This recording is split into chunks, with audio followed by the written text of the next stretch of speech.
everybody, Eric out on Sage Dynamics, and this is the SIG USA Custom Works P365 Spectre. I've been meaning to pick up a P365 since they came out. I just really never got around to it, and by the time I was ready to buy one, I figured it had been out for a while. I didn't really want to do a review on it because I figured anything that was going to be said had already been said by someone else who does really good reviews.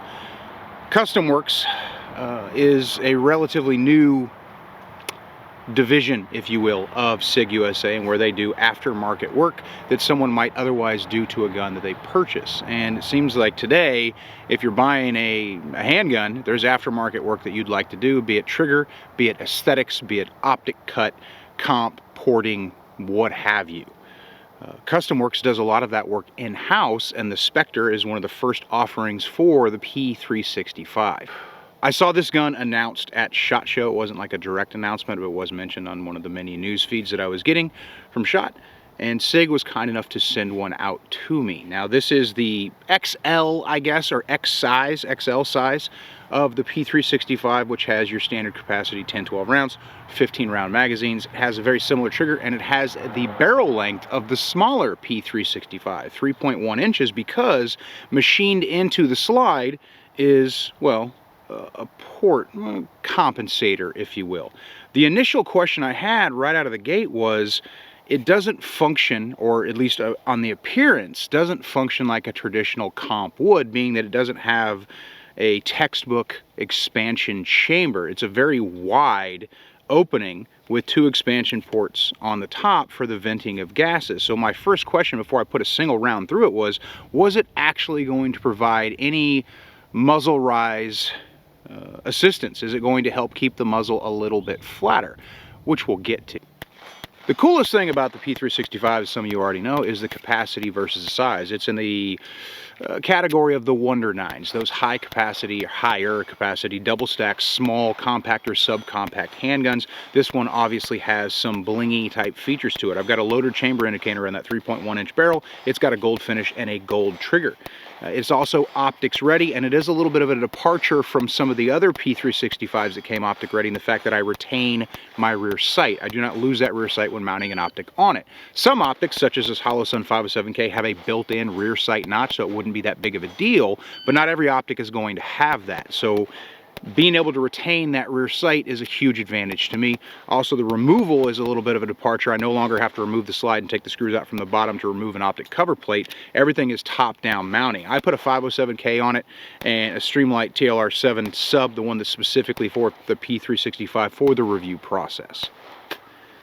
The biggest departure for me for this review is going to be there was no burn down, mainly because I wasn't going to purchase 500 rounds worth of the micro compact or subcompact magazines that go with the P365, either the standard capacity or the extended 15 rounders. That's a lot of magazines. So I was going to forego the burn down process, but everything else in the 2,000 round review process remained the same. Because this handgun has an optics ready cut, I wasn't going to be reviewing the optic per se, because I've already done a video on the 507K, but I was going to be checking the durability of the footprint. So the drop testing was still going to be something that was done. First thing I did was get the gun zeroed. Found that to actually be pretty straightforward, pretty simple. It can be a little difficult to zero the smaller red dot handguns, but this one has a very slim profile, which makes it fit pretty well for my hand size. And I was able to get that done pretty easily. And found that it was close to point aim, point impact initially right mounting as it is on the iron sights, and I just went ahead and made some small adjustments from there, zeroing it at 25. I was a little apprehensive zeroing this small of a gun at 25 yards, not because I don't think a 3-inch barrel is capable of 25-yard accuracy, but just because shooting smaller, like Glock 48, Glock 43, Glock 43X size guns in that size category at 25 yards has been problematic in the past. But I found this one to actually be pretty straightforward, pretty easy to zero, and also to shoot during the review process, shoot at those extended distances or those further distances where most people generally would forego this small of a gun if they planned on shooting, say, B8s from 25 yards. The TIN finish on the barrel and the trigger held up well throughout the review process. It's something that I could really do without. In fact, I kind of wish they offered it without that. I've never been someone to put chrome rims on a car or gold triggers in guns. To each his own, of course, and that is mostly an aesthetic, although TIN does have some lubrosity and durability characteristics that are advantageous over some other finishes that are out there, I found the trigger to be a little bit more refined than what I got from a regular P365, because I do have another one which I'll get to. And I found that the trigger press, while the weight was roughly the same, did seem to be a little bit more refined, maybe a little bit of QC, or it could be something I could attribute to the coating, and the fact that the press was more consistent. It is a very long trigger pull, comparable to some other guns in this size category, but it's not a hard, weighted, arduous saga of a pull. It's very, I guess, easy to bring it all the way back to that wall. Once you're past that initial trigger press and you're going to be working on multiple shots, you have an expectation of shooting multiple shots, it resets very quickly, ride it back out to the wall, and then fire your follow-up rounds. My first 500 rounds, getting a really good feel for the gun, just using it in my normal everyday practice. And of course, this was after zeroing. I found that the recoil management was good. Now I have to say that with an asterisk, because while I fired guns that were this size, this initially was my first P365. About halfway through the review process, I purchased another one because I had a very curious question that I wanted to answer, which I'll get to later in the video. Shooting 147 subsonic, of course, 115, 115 plus P, and I also shot, for zeroing purposes and periodically throughout the 2,000 round reviews, a magazine here or there of 124 grain gold dot, which is my chosen carry round for 9mm. All the features, all the controls functioned as you would expect. There were no hangups, no issues there. Accuracy was easily maintained, and at least initially, that optics footprint was holding up very well. I didn't experience any loose issues, any tolerance issues. The fences are very tight on either side of that footprint, so the 507K fit right in there. It does have raised recoil lugs, if you will, so that adds to the rigidity of the optic itself. Even though I wasn't testing the optic, I was going to still do some of the same tests that I do that are both optic and footprint related. One of the things I worry about with optic footprints is, can manipulating the gun with one hand cause any issues dislodging or misaligning the optic as it sits in the shoe? That's something we worry about, especially when some people have gotten away from recoil lugs other than the screw heads, or screw wells, I should say, in the design of their optic footprint. So I did a lot of one-handed manipulations, which I usually do throughout my optic testing, and it's part of my normal practice anyway. And I wasn't able to disturb the zero in that regard. Then of course we get to drop testing, because I'm foregoing that burn down. I'm still going to do 2,000 rounds, but I'm still drop testing it every 500 rounds with a zero check immediately after the drop test. Again, not reviewing the optic, so if there was an optic related failure, it was going to could have put me out. But I knew the 507K to be a very durable optic. I've got one with multiple drops on it. There's a video, if you want to look it up, you can check that out. Wasn't something I was concerned with, and if it did happen, well, then I was just going to deal with it in the event that it occurred, and I would find a way to power through that. So what I want to show you right now is a 5-round group I fired at the zero distance of 25 yards with 124 grain gold dot.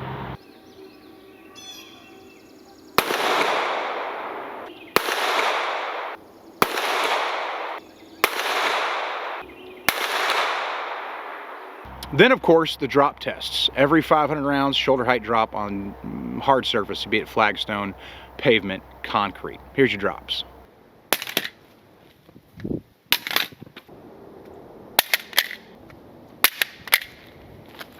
And then I fired another 5-round group after the final drop, after 2,000 rounds in the final drop test, at 25 yards, shooting 124 grain gold dot.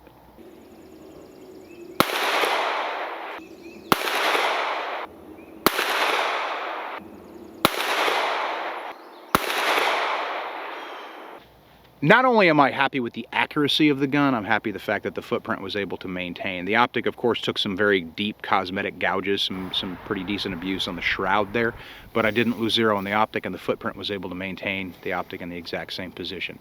So zero maintained, both attributing to the optic's durability for a gun of this size, as well as the footprint that they build into the P365 Spectre. The built-in compensator, it's part of the slide.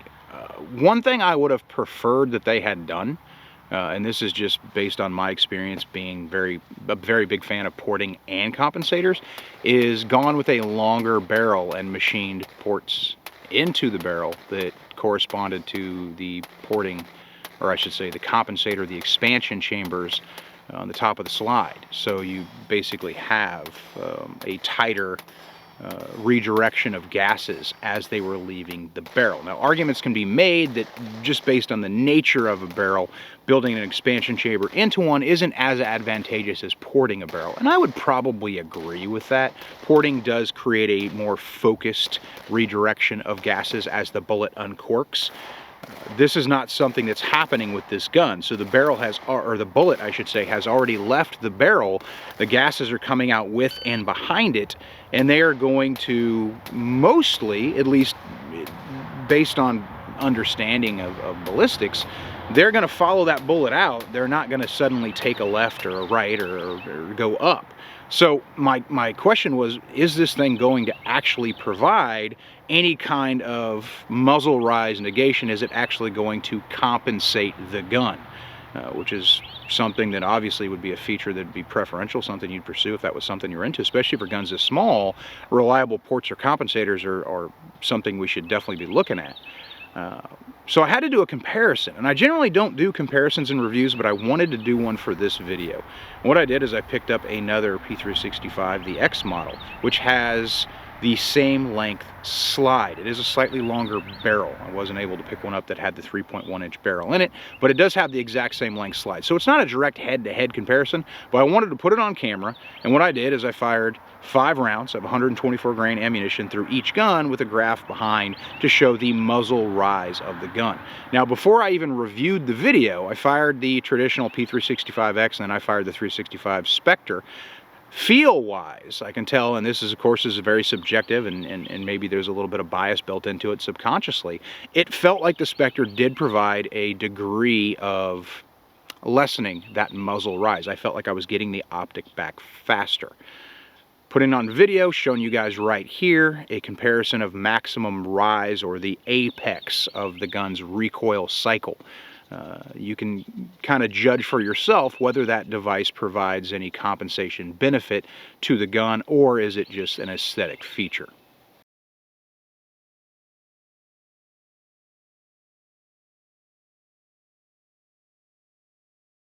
So we've got accuracy, we've got durability, and to me, we do have a small degree of recoil negation. It is taking away a little bit of that felt recoil. I feel like I am getting that sight picture back a little faster. Is it going to be an advantageous gun to replace your normal carry? If you already have a P365, is this something you need to pick up? I'll tell you right now, especially guns this small, just because I have less purchase on the gun, say a larger gun, and then the gun is just lighter in general, so a lot of that energy is behaving in different ways because of that. Having a compensation of some sort is advantageous because these guns tend to be a little bit snappy because of the size, because of the weight, comparable to a compact or a full-size, obviously, handgun. So having a feature like that is great. However, I think I would have preferred, like I said, if they'd gone a slightly different way with this idea. I think that they could have gotten even more reduction of muzzle rise, or reduction of felt recoil in that pressure curve, or that direction, if you will, the slide reciprocation and muzzle rise that we see with traditional operation of firearms. I think they could have gotten a little bit more out of it. They could have provided a little higher degree, a slightly higher degree of recoil management versus the way that they went. That doesn't mean that there's anything wrong with the design that they used. However, if they had tightened it up and gone with a traditional type expansion chamber there at the end of the slide, right there by the muzzle, it would have provided a greater benefit. Over the 2,000 rounds, I didn't have any malfunctions, so the functionality of the firearm is, as you would expect, it was boring in its reliability. Shooting at night, I didn't notice any increase in redirection of muzzle flash. This is something that comes up from time to time, even though I feel like it's a myth that it's almost dead, but it's never really going to die. The compensated or ported handguns will ruin your night vision when you're shooting. And that may be true if you're shooting completely into the dark and you're not using a weapon-mounted light, which you shouldn't be doing anyway, unless, of course, you're shooting under night vision, and that's a separate conversation. But I've done videos on this in the past, and it pops up in almost every video I do that has a ported or a compensated gun in it. You'll witness me shooting at night using a weapon-mounted light or even under night vision, and I don't have any problem hitting the target because that muzzle flash is a non-issue. It's much larger concern on rifles with comps and brakes and things like that, but for handgun purposes, it's just a redirection of that muzzle flash. The muzzle flash goes away generally before your sight picture resets anyway, and I didn't really, I can see it on video, but from my perspective, that first-person view shooting this gun, I didn't really notice the muzzle flash in any way that was going to cause a hindrance. It wasn't consciously, I wasn't like, oh, okay, that's there. I was just shooting the gun at the target, and I was hitting the target, and that was kind of how things were going. The big thing, of course, is cost. This is not an inexpensive gun. You are getting the afterwork options, the SIG custom work options, and that probably accounts for the increase of price versus a traditional P365X or similar P365 family gun. That being said, I like the features. I do like what they've done with the Spectre's slide. I don't really want to call it an expansion chamber because by definition it really isn't. It is expansion chamber adjacent. I'll say that. It would be very easy to call it an expansion chamber, but I don't feel like that's entirely correct, so it's not something I'm going to do. I like the gun. I don't like the price. It is a little bit on the more expensive side. You can get a whole lot of handgun for the MSRP right around, I'm seeing them for sale right now. Of course, you may find it priced differently between $800 and $1,100. That may be because it's brand new and there's a demand or a expected demand there, so some people are marking up their prices. Supply and demand, you know the rules. You may see the price come down as they become more readily available and become more standard, and you see them and it's been out for a while. But for right now, if you were to want to go buy one, you're looking at a pretty steep price for, I mean, it's a reliable, accurate gun, and it has a lot of the same reliability and accuracy features that we've seen on other P365s with some added benefit in the way that they've done the slide. And I do like the new, the updated, if you will, optic footprint that you're getting on this gun versus the traditional P365X. So if you saw this little gun pop up and you're curious about it, this would be something I'd be perfectly comfortable carrying if I was going to carry a gun this small. I generally carry a full-size handgun. I'm not a big fan of compact single stacks. There's an asterisk on that. I'm not a fan of compact double stacks either, generally because I like the heavier guns and I can get away with concealing a larger gun. Of course, the asterisk on this would be something I might use for gym carry, or if there was an environment where I really was concerned about printing, which I generally don't worry about too much because I dress around the gun. This would be something I would feel more than comfortable reaching for. It's probably my favorite small 9mm Wonder 9 or micro compact or subcompact gun. I've always been a big fan of the Glock 26 and some other guns that came around later. But the ergonomics, the presentation of this gun, the feel, I would like a flatter trigger. I feel like the trigger has an extreme angle on it for really no reason at all. At least to my eye, that's not something I need, not something I want, not something I'd seek out. I don't really see a point to it. Maybe it's there as part of a supposed safety feature or something, like a longer pull, if you will, for safety's sake. I don't feel like the gun needs that. I would like to have the trigger be more of a 90-degree angle or close enough to it that I don't have to reach as far for finger purchase. Even though with this gun, its size relation to my hand size is not really that big of a deal. That's really my only complaint besides the price, and I think that they could have done a little bit better job on the expansion chamber in the slide, because what they've done isn't really an expansion chamber, although it does have some recoil managing properties. So if you're curious about the SIG P365 Spectre, that's my opinion. I'm Eric Count with Sage Dynamics. Train accordingly.